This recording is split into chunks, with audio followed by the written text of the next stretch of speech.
Breaking చూస్తున్నాం. ఏపీలో రేపటి నుంచి ఆరోగ్యశ్రీ సేవలు నిలిపివేస్తున్నట్లు స్పెషాలిటీ హాస్పిటల్ సంఘం తెలిపింది. ఈ మేరకు సోమవారం ఓ లేఖ రిలీజ్ చేసింది.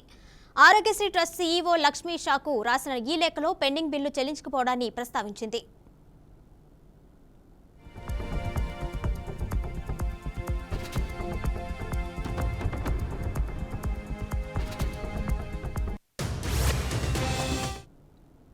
గత ఏడాది ఆగస్టు నుంచి ఉన్న 1500 కోట్ల పెండింగ్ బిల్లు చెల్లించాలని విజ్ఞప్తి చేసింది.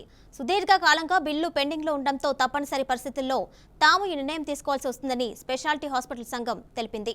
పలుమార్లు లేఖలు రాసినా ఇప్పటి వరకు కేవలం 50 కోట్లు మాత్రమే చెల్లింపులు చేశారని లేఖలో పేర్కొంది.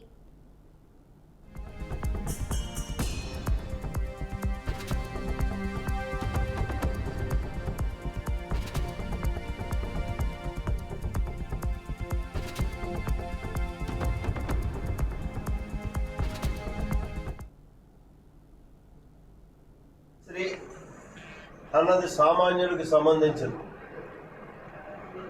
ఈ ఆరోగ్యశ్రీ 1500 రూపాయలు ప్రభుత్వం బకాయి పడి ఉంది. ఓవరాల్గా ఈ రాష్ట్రంలో ఉన్నటువంటి ప్రైవేట్ హాస్పిటల్ అన్నిటికీ. కాబట్టి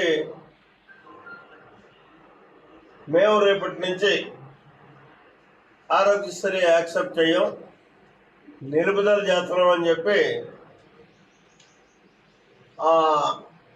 ఏదైతే హాస్పిటల్ సంఘం ఉందో ఆ సంఘం ఒక లేఖ ప్రిన్సిపల్ సెక్రటరీ మెడికల్ రాయడమే కాకుండా పత్రికా ప్రకటన కూడా చేసింది. దీని మీద మానవతా దృక్పథంతో ఎలక్షన్ కమిషన్ చర్యలు తీసుకోవాల్సినటువంటి అవసరం ఉంది.